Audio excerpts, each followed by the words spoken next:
Hi everyone, welcome back to the channel. So if you're new here, I'm Matilda, and today we're talking about something that's really important for women with PCOS, and that is insulin resistance. So now I know that this might sound like a complicated term, but don't worry, I'll break it down for you in simple terms.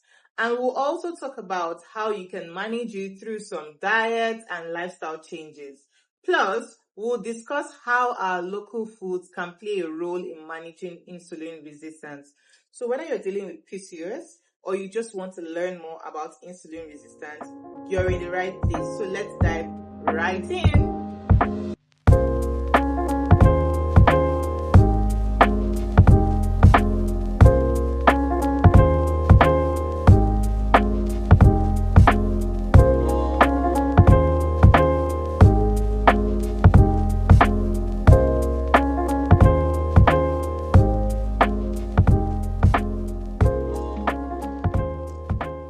So let's start with the basics. Insulin resistance means that your body cells aren't responding properly to insulin, which is a hormone that helps your body use sugar from food for energy.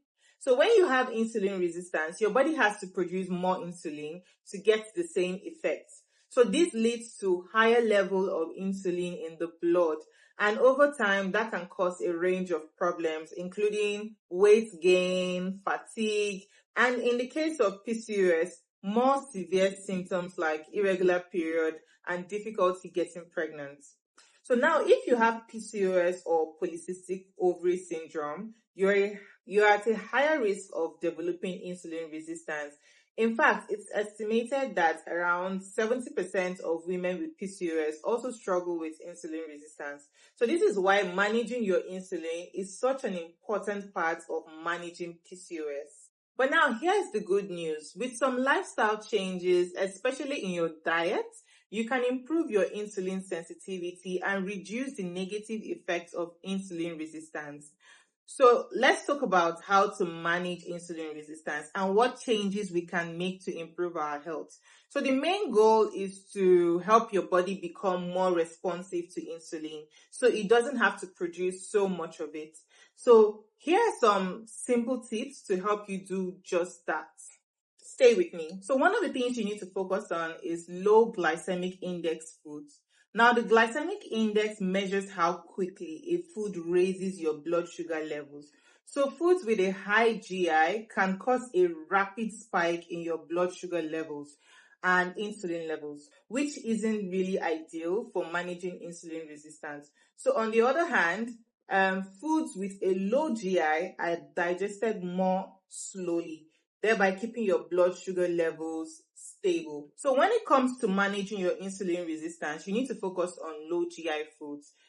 Foods like sweet potatoes, beans, non-starchy vegetables like spinach, because these foods won't cause the rapid spikes in blood sugar that can lead to more insulin being produced. So in fact, many of our local dishes like stewed beans or amala and ewedu, vegetable soup, they are great options because they are high in fiber and help regulate blood sugar levels. So don't worry, you can still enjoy these delicious meals or dishes.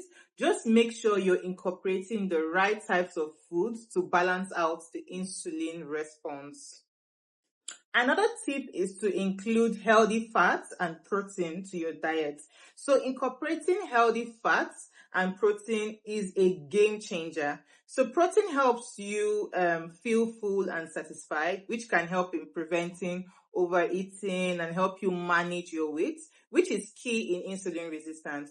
While healthy fats, like the ones you find in avocados, groundnut paste, peanut butter, and palm oil also help to stabilize your blood sugar and insulin levels. So adding some avocado to your salad or using a bit of palm oil when cooking your vegetables can help keep your insulin levels in check. Very simple, right?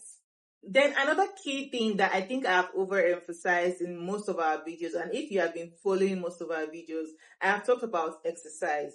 Now, exercise is one of the best ways to improve your body's sensitivity to insulin. So when you're active, your muscles use glucose, that's the sugar, for energy, which helps reduce the amount of insulin your body needs to produce. So it doesn't have to be intense exercise. Just simple activities like walking, dancing, or even gardening can help. I garden, I dance, and I also do lots of walk. So it has really helped.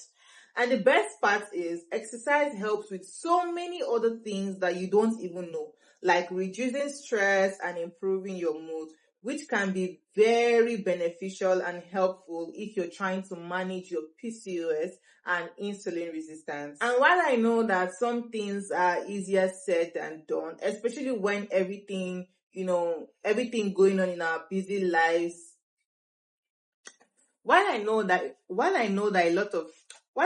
a lot of things are easier said than done, especially with everything going on in our busy lives, but managing stress is key to balancing your hormones. So when you're stressed, your body releases a hormone called cortisol.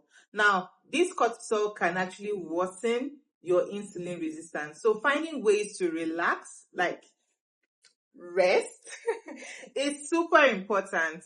You can try practices like meditation, journaling, that's writing down, taking deep breaths, or just taking time to relax. You can just decide to, turn off all your digital distractions and just relax or unwind.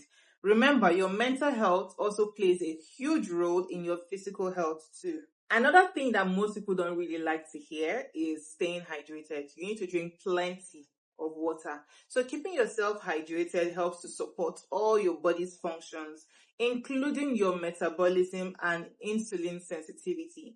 Drinking water regularly throughout the day can also help reduce cravings and keep you feeling energized. So make sure you're drinking enough water and staying hydrated. It's such an easy but important habit. So to sum it all up, managing insulin resistance doesn't have to be complicated. Just with a few simple lifestyle changes like focusing on low glycemic foods, incorporating healthy fats and proteins, staying active, managing stress, staying hydrated, you can make a huge change with your insulin levels. And remember, just like I have always said, you don't have to go on this journey alone. You can talk to your doctor. You can join PCOS support groups. You can reach out to me privately and to others who are going through the same thing. Together, we can support each other and make managing PCOS and insulin resistance easier. I hope you found this video helpful. If you did, don't forget to like, share, and subscribe for more tips and information. And if you have questions or tips of your own, you can leave them in the comments and I would love to hear from you. Take care, stay healthy, and remember, taking care of your body is a journey, not a race. You've got this.